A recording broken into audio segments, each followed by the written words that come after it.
What's good, everybody? We are back. It is your boy Jarod and your girl Gabby. Episode 96 of the Kicks and Shit Show. I don't even have anything. I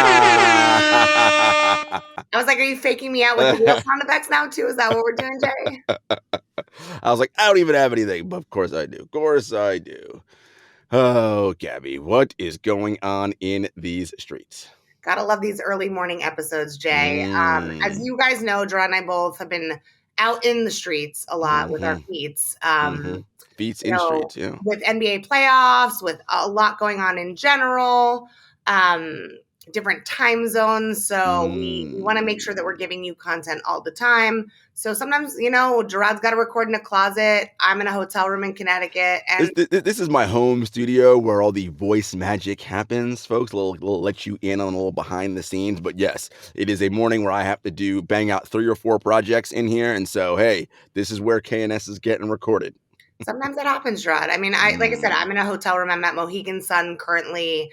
Was here for an AT documentary premiere. More to come on that one with the W, leading into Connecticut Sun's 20th anniversary this year. So a lot going on. Very happy to be away from Coachella and back on the East Coast for a little bit. What's going on with you, Jay? Oh, I am back home for now. Still watching NBA playoffs, not on the road, but we'll likely probably go on the road again at some point. We'll see.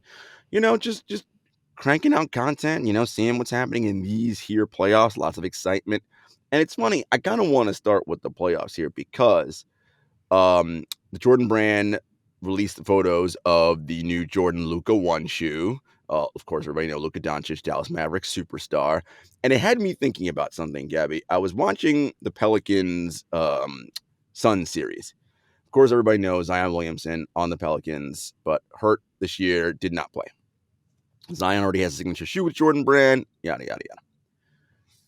I was thinking, man, this playoff run that the Pelicans went on, of course they lost, but pushed the number 1 overall seed Phoenix Suns to 6 games. All the goodwill engendered about them in that story and like these rookies and these young guys and all that. The folks at Jordan Brand have got to be like, damn, Zion could have been on this stage with his signature shoes and we got no time and none of that going on. And it's just what a missed opportunity. And I'm wondering, because we always talk about, Gabby, the challenge it is for any Jordan Brand athlete that they sign to escape the shadow of the namesake, the Jordan shoe itself. And Zion is this superhero caricature, larger than life. But are we getting to a point where people are going to be like, who? Zion who? Like what? Or if he comes back next year, is awesome, and they go to the playoffs again, is it going to be all well and good? I think it could be all well and good. I don't know. I think that's where the design also is super important, right? I think people are always going to be into the person that's connected to the shoe. That's a driver for sales. But I do think if the design is fire, and they've been doing some great colorways lately for the Zion 1, I think that will help carry in the meantime. Will that mean that there's going to be other styles and that number increase of different types of pairs within that franchise?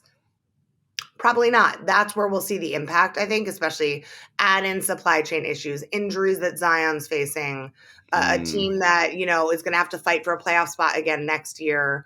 There's a lot of factors that go into it. So, I mean, I can only imagine that Jordan Brand has tons of plans for things, and it's waiting to hit go on if something makes sense. And depending on how the current silhouette is selling, I think is a big piece of that. But it is tough, to your point, for brands like a Jordan Brand to come up with signature shoes because it's so dependent. It's a gamble on how the player does, especially with these rookies and NIL athletes. Like, brands are starting earlier and earlier to get on board with athletes that we don't know where their potential is going to go.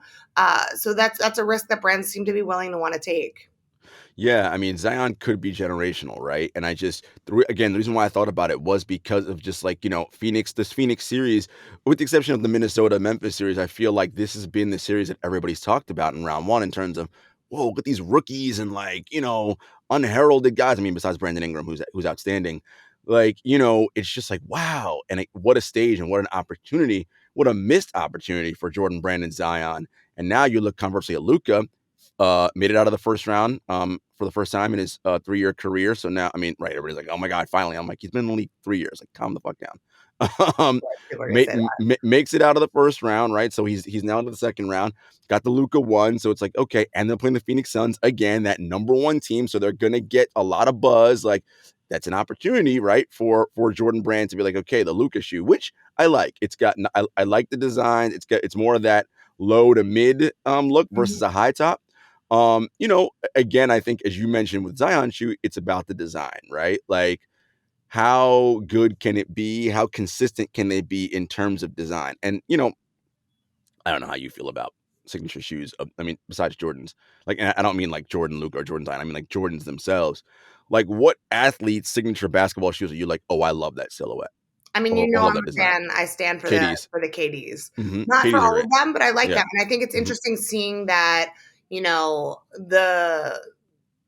the zooms for Giannis Mm-hmm. and even some of the newer LeBrons, like as we get higher up in the numbers, they're taking some of those details as well that, where was I the other day? I think it was in Foot Locker, and I was like, these shoes are all starting to kind of have a similar look and vibe.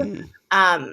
And I think like sneakers 10 years ago, like you look at the Kobe's, it was a distinct look, whether it was a low top or that like skinny ankle, if it was a higher shoe, Mm-hmm. like that was Mm-hmm. distinct to Kobe. I think Jordan's the way that the laces are, not just on the ones, like they were mids or highs. And like you knew it was a bulkier shoe. He liked the weight and the stability. And I think that evolved over time. But it was always something that was like a mid or a high. Yeah. Yeah. KD stick pretty much standard low, Mm-hmm. Mm-hmm. maybe a mid, but like pretty low. And so, and I think same with Kyrie's, but I think as we start to see more of like the evolution of LeBron's, and I think the same happened with Jordan, you get away from that kind of original look and vibe and try to focus on new technologies, new styles. It's all kind of starting to blend together. So, I mean, that's something I like about the Zion one is that it's a different design. I think if it resembles anything, it's the Air Jordan 35. It's got a similar Mm. vibe to that with kind of that detail in the midsole that is like a transition moment. I know with the bubble on the 35 and Yep. the peak on the Z, but it's I don't know. I mean, for me, KDs are the vibe, but Yeah. it's I interesting like seeing that KDs other and Kyrie's too. I like Kyrie's. Some of franchises. Kyrie's. And like to me, Kyrie is almost like a mix somewhere between like a KD and a LeBron, Mm-hmm. Mm-hmm. just in terms Mm-hmm. of styles, materials, things like that. Um, but there's a lot more similarities, like even in Paul George's sneakers, that Mm-hmm. kind of is reminiscent of like this new generation of like super athletes. Yeah, for sure. Anyway, that's what I was thinking about watching the playoffs. I mean, besides the playoffs themselves, I was struck. I was struck with that moment. I was like, man, I was like, imagine if Zion was here right now. That shoe would be getting a lot of screen time. But is what it is. Absolutely. I mean, I think the playoffs are interesting too because, and I know we went through like this was what, a year or two ago with all the crazy trades in the NFL. Mm-hmm. I'm always thinking NFL, especially with it being draft week. Um, but I feel that way a little bit about the NBA right now. Like I still haven't Mm. gotten over the fact that Harden is in Philly. Like it feels weird to me. Like I'm like, Mm. this did happen, right? Like it's, I don't know. And the Nets getting swept too, I was surprised about. So I wasn't. I mean, I didn't predict that, but I wasn't surprised, right? I mean, I think it boils down to, right, the importance of having continuity and chemistry and connectivity all season, right? And it's not just about talent, right? And it's funny, even though they were swept, right, the margin of victory combined was 18 points. Like, so, and all of those games were either tied or the Nets were in the lead late in the fourth quarter. So all games they could have won, right? But the difference you saw was Boston's connectivity and ability to execute down the stretch, and the Nets' inability, with addition to their flawed roster, their small size on the wings, and all those different things, right? And it's sort of this larger point about how teams go about constructing and building, and what is the right method, right? Like you still need elite talent to win titles, like that is still a fact. The question is, how much elite talent do you need? And can you develop other players, right, to assist you in that in that endeavor? And the other thing is, and I say this all the time, championships, as much as people don't want to believe it, luck plays a huge role into winning titles. Like, 100%. and it's not just luck. Like, the Orlando Magic could be the luckiest team in the world. They ain't winning shit. Okay, like you have to be good enough for to give luck a chance, right? Like that's the idea. And so, it's really really difficult, and when you go back you look through history, it's a turned ankle here, a missed person here, or whatever here, and that dictates and decides who ends up winning these things. And yeah, it's just something that, again, teams need to consider as they're out there looking, and trying to figure out what makes sense in their team building process. No, I definitely agree. I think injury is a big piece of that. But at the end of the day, talent obviously has to be a piece of that as well. But like, if chemistry isn't king, they ain't got shit. Like, that's why the Lakers are watching the playoffs on the sidelines right now, right? They have all the talent in the world, but if it doesn't mesh well, And then like it's all about old talent, right? Like, okay, LeBron and AD fine, but Anthony Davis is always hurt. Russell Westbrook is not good. Like, and the problem is in a salary cap sport like the NBA, when three players take up 95% of your salary cap, that means spots 12 through 15 on your roster can only be filled with veteran minimums, yep. rookies who are unproven. And the problem with that is that, well, they're old veteran minimum guys for a reason, right? It's because they don't command larger deals somewhere else, because the assumption is they probably can't contribute as necessary to get to the ultimate goal. And it's a larger point about, and look, teams have to give super duper stars like LeBron James and Kevin Durant input, but the culture has to be a fine line between giving them input and giving them say so over what actually happens, right? Because as good as players are, being a GM is hard, right? I mean, again, I'm going to keep trumpeting the Pelicans. Look at the New Orleans Pelicans. They played the most rookies out of any team in the NBA playoffs, and they took 2 games off the number 1 seeded Phoenix Suns. Herb Jones, Jose Alvarado. By the way, 2 players who anybody could have gotten in the NBA draft. Herb Jones, 2nd round pick. Jose Alvarado, undrafted, right? Like, so these players exist, and it's not just, there are, I don't want to say thousands, but there are dozens of players like Herb Jones and Jose Alvarado out there that could help these elite teams like the Lakers 100%. win. But, you want to opt for Carmelo Anthony instead. And it's like, well, all right, cool. Like, No, it's a different ballgame literally right now. And I think, it's always interesting. Like I said, we're going into NFL draft weekend while we're recording this.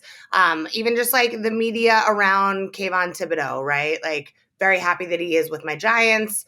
Excited to see what he's doing. But even just all the advertisements, endorsements, like rookies, a lot of the great players are not the ones that are getting these deals and eyes early on. It's the ones that are continuing to prove themselves. I mean, I think the NFL is a good indicator of that as well, where some of the best players that have performed the strongest and have the most longevity in the league are not the first pick of a team or even go first round. So, have you been following along, Jay? Who are you I, liking so I, far? I have been following along. I like what the Giants did in the draft. I mean, look, I'm kind of like football. I'm kind of off of it as a whole thing, but that's a whole different conversation.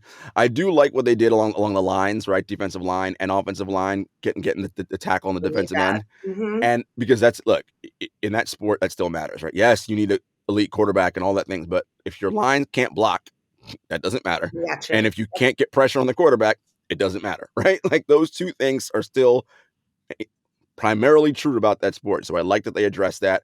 It was interesting that Willis, the quarterback from Liberty, did he go undrafted in the first round? I feel like he didn't get picked yet. I think I don't second think round's he got probably. picked I yet. don't think he got picked yet.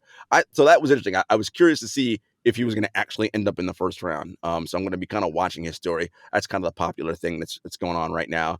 And really, if you're in the NFL, yes, the first round matters, but and football's different because 53 man roster, 11 people on one side of the ball, so it's way more bodies involved. But as much as the first round's important to get that top tier talent, that ain't enough to win. It's how you build through round 2, 3, 4, 5, 6. That's right. The hidden gems you can find later in the draft that help you and build your future and build depth and all that, because of the high injury rate in that sport, that helps you build longevity. Like that's where the hidden gems are. Yeah, of course everybody wants the next big star. Of course, that's just common sense, but that ain't enough. Like, right? What's the foundation? What are those other pieces that you can find? And that's where the that's where the market inefficiency is, right? It's like, oh, those teams that constantly hit on those 3rd through 6th round picks, and those picks turn into stars, right? And because of where they were drafted, the salary allows the team to do other things, right? That's how you maneuver this to make it work, particularly in a sport like the NFL. I mean, all I keep saying, Gerard, in my head is uncut gems. Um, whoever you're looking at, we got to get a sound effect of that one, please. I know it's Oh going down my a little god. bit, but I'm dead. but it's true. You got to look for those uncut gems in the draft, right? Like, and I think that's where it's very easy for us to critique on the sidelines, right? Oh my Of god. what that job is like, but there's a reason that the GM job is hard. The recruiting jobs are really hard to be able to identify that talent. And then to your point, to stack the lineup around it, right? Like instead of asking superstar players to take a pay cut and then wanting to be traded, what does that cocktail look like of the Yeah. right fit Yeah. and the right talent? So again, I'm really happy with the Giants. I think we've needed to look at especially the O-line for like 10 plus years now. It's been a Jesus. minute. So we've had some. Although shout out to my guy Andrew Thomas. Andrew Thomas played really well last year.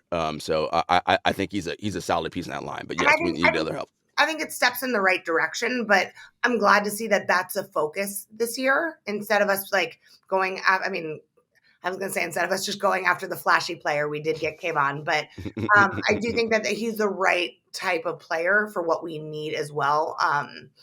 In addition to him being flashy, I will say like that Beats ad that he was in, fire, but like.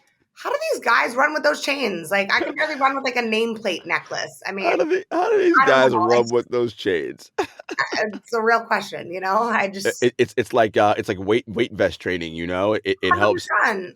Yeah. But Yeah. no, shout out to the Giants, Kayvon Thibodeau and getting Evan Neal. I think, look, again, smart moves. Well, the Jets, they did some interesting getting Sauce Gardner. I was like, oh, that's first of all, your name is Sauce. I mean, Too much I just sauce. It's I endless just material, yeah. I like it. No, look, I mean, the thing about the draft is this is the time of year, whether it's football, NBA, whatever, where teams have hope or fan bases of a team have hope, right? Yep. Like that's what it is. And then of course the reality of life hits in. Like, 6 months later, and you're like, well, want want. That's what keeps us coming back though, right, Jay? But that is the Coming back. dopamine hit. That is the dopamine hit that keeps you coming back, right? It's like on draft day, you feel like, okay, we got promise, we got to. So you're saying there's a chance, Yep. right? Like Every single time. Yep. that's the thing that keeps pulling us back into sport. That's what makes it still the best reality TV show going, right? Because you really do not know how it's going to wind up, right? And there's all these twists and turns and drama, and it is a wonderful television product. So kudos to our local teams here on round one. We'll see how the rest of the draft plays out over the weekend. By the time you guys hear this, it'll be over, so you'll know who's doing what. And yeah, NBA playoffs, man. Like, we got some exciting second round series already on tap. I think that Phoenix Dallas series will be really good. Boston Milwaukee, woo! People cannot wait for that one. Jason Tatum and Giannis Antetokounmpo going head to head. Not having Chris Middleton is gonna really hurt Milwaukee. We'll see how that goes. And Philly, I got to talk about Philly for a minute. Let's talk about Damn, Philly. damn. Listen, I said it earlier in the week. Everybody said it. They had to win that game 6 because if they didn't, game 7, the tightness in the anal sphincter region that would have been going on in that game 7. Hey. There would have been some nervous Nellies in that arena for game 7. But they took care of business. I think you said tight anal sphincters. A sphincter says what? That's like from what? We were like 12 when that we did that. Not even like 8 when that we did that. Wayne's World? I mean, you were probably like 27. Chill. That movie came out in like what, 1990? I was like 12. I will have to say though, I know we always joke about age and like age doesn't matter at the end of the day, but Jarod and I are both at the age where you can see the generation gap in some of the references that we made. Our project I'm working on right now, they were like, oh, this needs to have more of a pop-up video feel. And I was like, love the reference, totally great. And then I was like, wait, I have to talk about the reboot of pop-up video. Right, not the original pop-up video. Years in the room. Yep. the original pop-up video, which is, fantastic. I'm still dying of just uncut gems. We need to get that.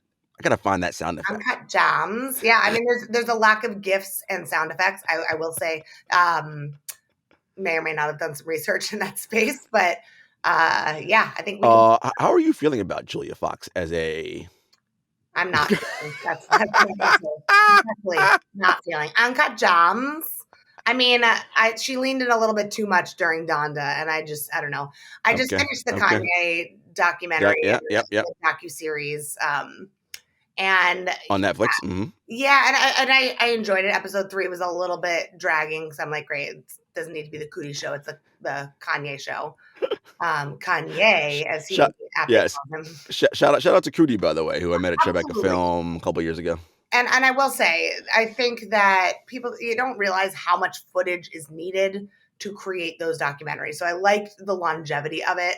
Um, but I feel like to me that's like so Kanye. And when she all of a sudden started wearing those outfits, I was like, girl, she's like pick me, trying to put a ring on it. It felt like a PR stunt. And like, Pick me, pick me. you know what I mean? I'm like, we can't Yeah. see you. You're covered in a mask. So no one's picking you, girl. Sorry, respectfully. I mean, it's, Kanye's sort of like desire to dress women up like dolls. And like, it's just this whole sort of like, We need a whole other show to unpack that I one. mean, right? I mean, there's just so much psychologically to unpack there, which, whoo. And again, I mean, and I don't even have the breadth of knowledge to even get as deep as I would like to get, right? I mean, but it's just like, there's just so much there. Yeah, and I think like her specifically. I have no hate for her or for anyone, but it's like to me, especially now that I've been living a little bit more of this bi-coastal life, I find a lot of that in Mm. LA, and to me that's just very LA. That Mm-hmm. it's like a lot of bandwagon or let me try this because it seems like it's trendy, not Mm-hmm. because it seems like that's who I am. And I think Right, that right. was what was so great about her, and like especially even in that movie, like she was like a muse. She did her, and then Mm-hmm. I just feel like I'm like, homegirl, do you still like if that's what you want to do? But like, don't let anyone dress you like that if you don't want to dress like that. I think she was enjoying the media circus around. For sure, and I mean, there was some, there was a payout for her, right? Not necessarily monetarily, but in terms of clout and fame, and like, I bet now monetarily, brands are reaching out to her like, hey, or her management team, we'd love Julia to do X, we'd love her to be this, we'd love, like, and I'm sure she's getting more auditioning opportunities at movies, whatever. So I think, everything that people do in this realm is calculated, right, to serve the greater end, which is more opportunities to make more money. Of course, and like I said, to me, that's like a very Hollywood thing, right? Like, and this is nothing, no shade against Katie Holmes. Love Katie Holmes, but like when she got with Tom Cruise, all of a sudden she became an icon, right? Like she went from like Dawson's Creek, Girl Next Door, Joey Potter, all of a sudden got hers. You know what I mean? So and I love her, so I don't mean any shade. I just that's the nature of the business in Right, Hollywood sometimes that no matter what drives those relationships, whether it's right. love, whether it's a PR stunt, whatever it is, it's just fascinating to watch kind of like that star power shoot up or shoot in different directions depending on kind of the current state of those relationships. Since you brought her up, what is your favorite Katie Holmes project? Dawson's Creek, I mean, hands down. I should Do have. I should have. you have a different one? I should have qualified your favorite non Dawson's Creek Katie I Holmes would say, project. is there anything else? Like I mean, yeah. personally, like what is yours, Jay? So of course, Dawson's Creek is what launched her onto the Yeah. scene, and why everybody's like, oh my god, Katie Holmes. So of course I love Dawson's Creek, but I thought she did a really good job in the made for television miniseries, The Kennedys. I thought she was great Um, as well. she was really good in that. I was like, because I think she's a really talented actor. I think she's a lot of range, but it's one of those things that whenever you're on some iconic show that introduces you to the masses, that is almost invariably always what someone sees you as. Even though, I mean, God, the end of Dawson's Creek was what, 20 years ago or more, something like that. I don't know. No, not more. No. But it's been a while since she was Been a minute, yeah. right. Like, I mean, right, and she's done a bunch of other stuff since then. So yeah, I just thought that was interesting. But I do think though it's interesting to see who's kind of broken out of those roles, Mm-hmm. right? Like I know for me, Phoebe Buffay will always be Phoebe Buffay. Like, I mean, there was Romy and Michelle. There's so many other Shout out to projects Lisa that Kudrow. Lisa Kudrow has done since then. But like, there's just so much stuff that I think. Perks of being in a hotel, you guys. I don't know if you heard that. Your girl is checking out in an hour yet. Housekeeping. No, but it's time to tell, trying to record a podcast. Thank you. Appreciate you. I was as I was soon trying as to make a straight face, and I was like, I know Jarod is hearing this happen in the other side of my hotel room, and as he's soon trying as not soon to as I heard the knocking, I literally went right to housekeeping. but like literally the nicest woman ever. She goes, "Oh my gosh, I'm sorry." I don't know if you heard that. I don't know what that accent was either. That's I feel like after you've seen Tommy Boy, you can't Yes. do a housekeeping voice. That's not Without doing yes, correct. That's yeah, the voice. That's that's what housekeeping. it is. That's the Again, voice you do. I think Jay, did we just bring it full circle? And that's us aging ourselves Uh, for those younger folks. Tommy Boy e- was everyone, Chris Farley. Chris Farley was a a comedian comedian on Saturday Night Live in our generation. So look him up. with David Spade in that movie. All right, I think we've gone full circle. I think housekeeping's interruption is our sign to say it is time to wrap Wrap this it up. episode and wrap it up, folks. This is what we do for you. We bring you content, even though we're on the road. We got things happening. We deliver because that's what we want to do for you. Stay tuned because we're coming up next week. We'll have guests back. We'll be back into the shoe game, figuring out what's going on. But this is the Kicks and Shit show, so this is the in shit stuff, right? All the other extra things going on in the world. Now we are part of the Count the Dings family, so of course we are there with Original Bomb Show, Crypto Bros, Winning Time breakdown of the Lakers dynasty. Oh my God, what other shows am I missing? Woke Bros with Waz and Nando. I'm like, man, what other shows am I missing? And that's, of course, us. We are at Kicks and Shit Show on all social media platforms. And until next time, peace.